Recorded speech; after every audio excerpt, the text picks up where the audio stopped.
Hi guys, so this is part 2 of my Boho-ish scrap fabric journal that I'm making. If you didn't see part 1, I'll put the link in the description box down below. But anyway, as you can see, I changed out some of the fabrics. So I think I've now put in this and this. I think the rest were all, and maybe this. I think the rest were all in the original little pile of scraps I had here. I just thought I had too much pink in the first version, so I've changed out a few. But I like how it's come up. This is really, I love this fabric. It's really pretty. This was actually, I think, the last of the fabric. I might have another tiny little square left, but it's really beautiful. I love that. This one has a felt kind of feel to it. I don't like it. I don't like the feel of felt. Oh, as you can see, I've also got my band-aid off, and it's still a bit gross, but it's closing up now, finally. What else? This is some of the shimmery fabric that I've used on a previous journal. I've hardly got any of this left. I've got like this little square that I'm trying to hoard it. This is really pretty. I've got a bit of that left. Whoops. And that's it. So what I did is when I place the little scraps of fabric down how I want them, which I try not to overthink it. I just kind of stick it there and make sure there's a bit of a split in the colours, like pink is there, blue, blue, blue, just so that, you know, I didn't want the blues on top of each other, just spread them out a bit, but I don't overthink them. I just place them wherever they fit, trim them down a bit if I have to, and then just stitch them down. Now, because the fabric I was sewing onto was kind of like a vinyl, you know, like a fake leather, a leatherette or something vinyl, usually I might just pin the fabric on, the little scraps of fabric onto the big sheet, but because it was a type of vinyl, whatever it was a bit thicker, so I didn't pin it. Instead, what I did is I just put a little bit of glue down first, and then I put the fabric on top and let it dry, just to hold it in place while I sewed around every little square, so that it didn't move about. Then I just did a straight stitch right around the edge and a zigzag stitch as well. And the reason I did both is because I like to leave a little bit of an overhang of the back fabric, just so that once I'm finished I can rough up the edge, because I like it to look all frayed. But you can cut the back fabric flush against the top fabric as well if you don't like the overhang look, but I like it to get all frayed like that. So I had a little bit of an overhang, so I did a straight stitch right around the edge, which is just fabric to fabric, and then I did a zigzag stitch, which is the 2 layers of fabric and the vinyl. The straight stitch was just so that it doesn't fray too far down. Anyway, so the back, that's the back material. It's actually a darker maroon than it looks on camera. It looks a bit brighter than it actually is, but it's a dark maroon, and this fabric was an old cushion cover. And I didn't go with the original fabric because it was really thin, and I just wanted a bit more weight to the cover. So this will be my cover, and I'll probably have this side as the front. Ooh, actually now I don't know. I quite like this side now. I don't know, I'll decide later, but this was originally going to be the front of my journal.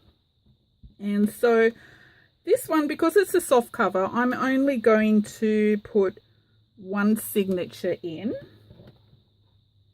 And from here, all I'll do is pull out some papers, and I've pulled out a couple already. I know this is not really boho. This was never intended to be a boho journal. It's just that the fabric scraps were boho-ish, and I suppose that's why it's ended up that way. But I figured I might as well go down that path a little. So I've got this paper. I know it's not boho style, but it's really, really pretty, and it's really crunchy, and I just love it. And I think the maroon will go well. So I'll use some of that. And then I've pulled out a few little pages here and there. This was just out of a travel guide that was on Kathmandu in Nepal. So that's just got a little map there. It's got a few little pictures in there that I thought were really pretty. Oops, I'm always too far up, sorry. I've just got some plain book pages because I'd like to put some pockets onto them.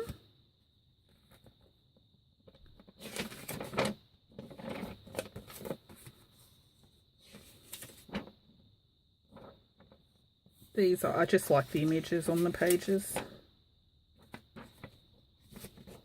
And then I've just got some plain coffee dyed papers. Just some lined exercise book. Grid paper. Lined foolscap. Just photocopy paper.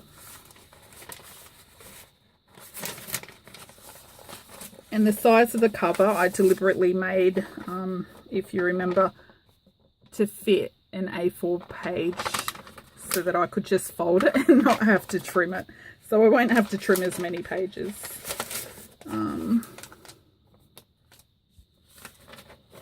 Got some blue and yellow paper. And I found this beautiful image. This was from a book on India. Sorry, the glare's bit bad because the page is a bit shiny. I'll probably leave it. I don't have any matte medium left to go over it to take the gloss off, but this was a really beautiful picture. It was actually a double page, but the other page, you know, it went over the seam in the middle, so I'll have to cover this up somehow. So I'll probably need some more papers than that, but I'll see how I go. And then all I do is I pull out a few odds and pods that I think I may put on the pages as I go. So just got some little stamp images that I'll chop up to make little tags. Coffee dyed bag. It's just a flower card. Thought it was. For me, boho, I like it a bit brighter. My style tends to be a bit grungy and dark, but I'll try and brighten this one up a little. This was out of a, I'll show you actually.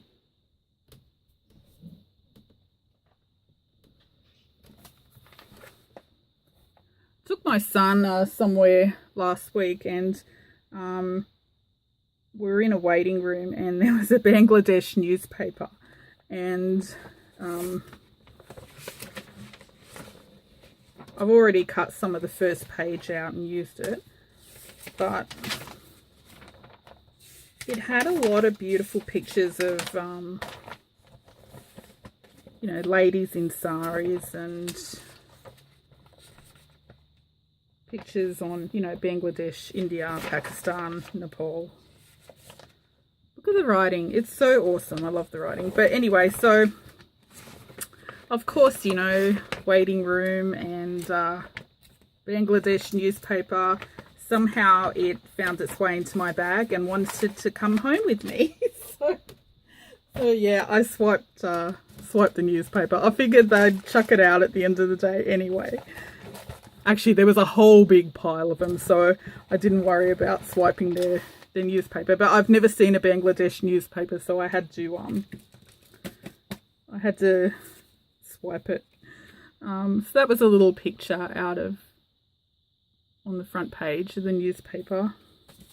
It's got a photo I came across somewhere. Thought that little girl was pretty. This is some of the writing out of that newspaper. I have no idea what it says, but it's awesome. So I thought I'd make something like some little embellishments out of the writing. This was on the front page. Look at that. That is so awesome. I have no idea what it says. It could be a horrible, you know, headline since it's on the front page, but it looks beautiful, so I'm going to chop it up and use it. I think that might be the name of the newspaper.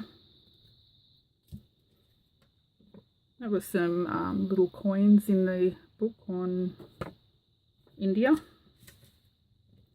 This was off the cover, front cover. The